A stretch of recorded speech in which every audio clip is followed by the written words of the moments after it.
Sir Charles Spencer Chaplin was born 16 April 1889 in Walworth, London, England to Charles Chaplin Sr. and Hannah Harriet Hill, both music hall entertainers. His parents separated soon after his birth, leaving him in the care of his increasingly unstable mother. In 1896, she was unable to find work. Charlie and his older half-brother Sidney had to be left in the workhouse at Lambeth, moving after several weeks to Hanwell School for Orphans and Destitute Children. His father died an alcoholic when Charlie was 12, and his mother suffered a mental breakdown, and was eventually admitted to the Cane Hill Asylum at Coulsdon, near Croydon. She died in 1928. Charlie first took to the stage when, aged 5, he performed in Music Hall in 1894, standing in for his mother. As a child, he was confined to a bed for weeks due to a serious illness, and, at night, his mother would sit at the window and act out what was going on outside. In 1900, aged 11, his brother helped get him the role of a comic cat in the pantomime Cinderella at the London Hippodrome. In 1903 he appeared in Jim, A Romance of Cockaigne, followed by his first regular job, as the newspaper boy Billy in Sherlock Holmes, a part he played into 1906. This was followed by Casey's Court Circus variety show, and, the following year, he became a clown in Fred Karno's Fun Factory slapstick comedy company. According to immigration records, he arrived in the USA with the Karno troupe on October 2, 1912. In the Karno company was Arthur Stanley Jefferson, who would later become known as Stan Laurel.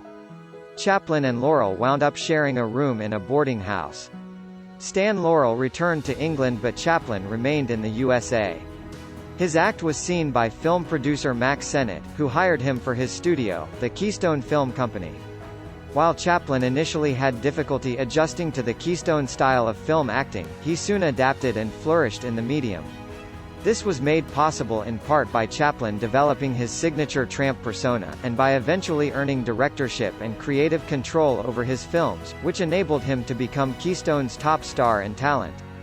His salary history suggests how rapidly he became world famous, and the skill of his brother, Sidney, at being his business manager. 1914, Keystone worked for $150 a week. 1914–1915, SNA Studios, of Chicago, Illinois, $1,250 a week, plus $10,000 signing bonus. 1916–1917, Mutual, $10,000 a week, plus $150,000 signing bonus. 1917, First National, $1 million deal, the first actor ever to earn that sum. He also formed his own independent production company, the Charles Chaplin Film Corporation, which made him a very wealthy man.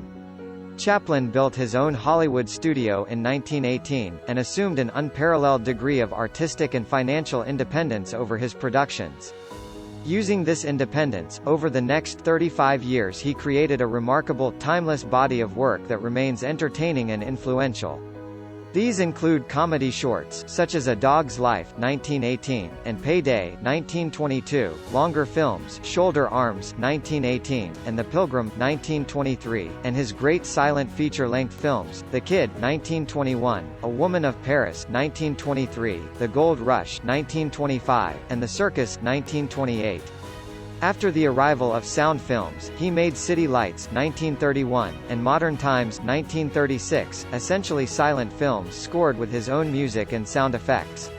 His dialogue films made in Hollywood were The Great Dictator 1940, Monsieur Verdoux 1947, and Limelight 1952. Modern Times 1936, a silent movie, did feature some dialogue. It is actually his first movie where his own voice is heard. However, it is still, majorly and essentially, a silent film. In 1919 he founded the United Artists Film Distribution Company with Mary Pickford, Douglas Fairbanks and D.W. Griffith, and served on the board of UA until the early 1950s. Although talkies became the dominant mode of movie-making soon after they were introduced in 1927, Chaplin resisted making a talkie all through the 1930s. It is a tribute to Chaplin's versatility that he also has one film credit for choreography for the 1952 film Limelight, and one credit as a singer for the title music of the 1928 film The Circus. The best known of several songs he composed are "Smile," famously covered by Nat King Cole, among others, and the theme from Limelight, which won a belated Oscar for Best Film Score in 1973. His first dialogue picture, The Great Dictator 1940, was an act of defiance against Adolf Hitler and fascism, filmed and released in the United States 1 year before it abandoned its policy of isolationism to enter World War II. Chaplin played a fascist dictator clearly modeled on Hitler, also with a certain physical likeness, as well as a Jewish barber cruelly persecuted by the Nazis. Hitler, who was a great fan of movies, is known to have seen the film twice. Records were kept of movies ordered for his personal theater. After the war and the uncovering of the Holocaust, Chaplin stated that he would not have been able to make such jokes about the Nazi regime had he known about the actual extent of the pogrom. Chaplin won the honorary Oscar twice.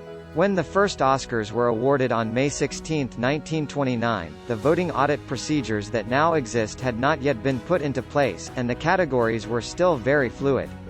Chaplin had originally been nominated for both Best Actor and Best Comedy directing for his movie The Circus, but his name was withdrawn and the Academy decided to give him a special award for versatility and genius in acting, writing, directing and producing The Circus instead.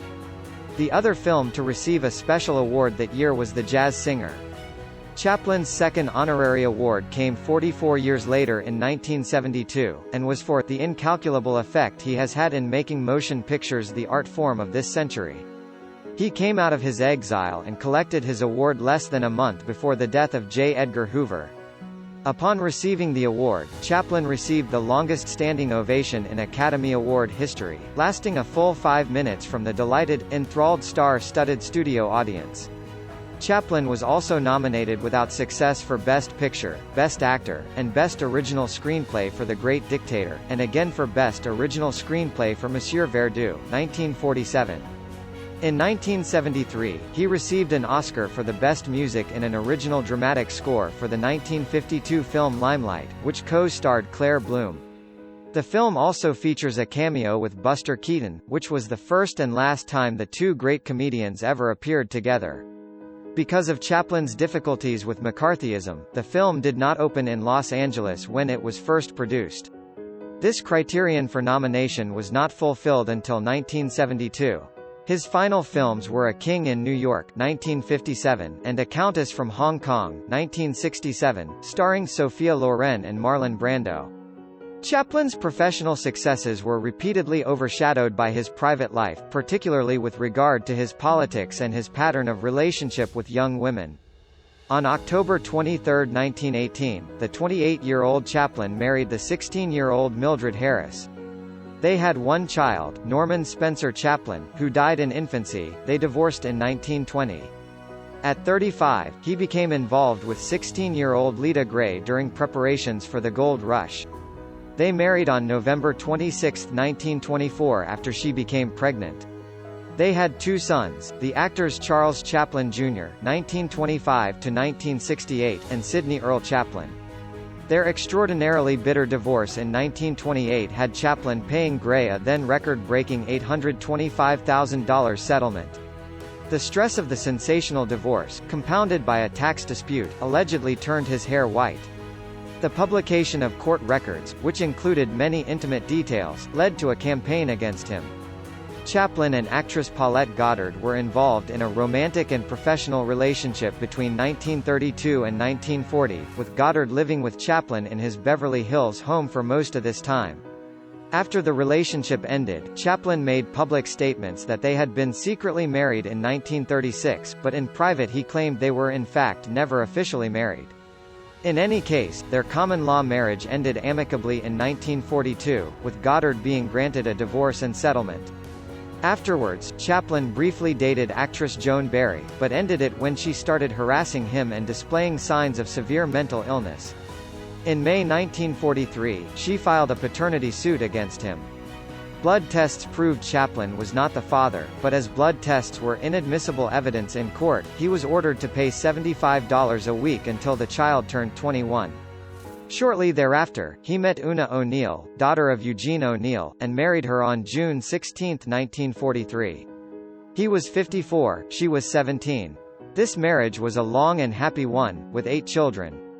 They had 3 sons: Christopher Chaplin, Eugene Chaplin and Michael Chaplin, and 5 daughters: Geraldine Chaplin, Josephine Chaplin, Jane Chaplin, Victoria Chaplin and Annette Emily Chaplin.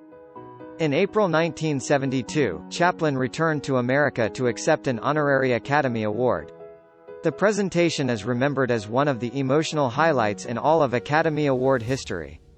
Chaplin's week-long return visit to the U.S., his last, also included numerous honors in both New York and Los Angeles.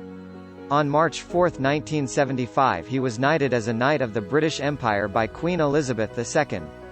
The honor was first proposed in 1956, but vetoed by the British Foreign Office on the grounds that he sympathized with the left and that it would damage British relations with the United States, at the height of the Cold War and with planning for the ill-fated invasion of Suez underway.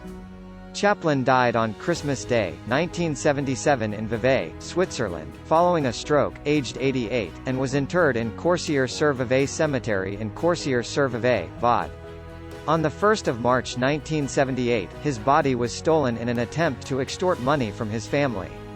The plot failed. The robbers were captured, and the body was recovered 11 weeks later near Lake Geneva. There is a statue of Chaplin in front of the Alimentarium in Vevey to commemorate the last part of his life.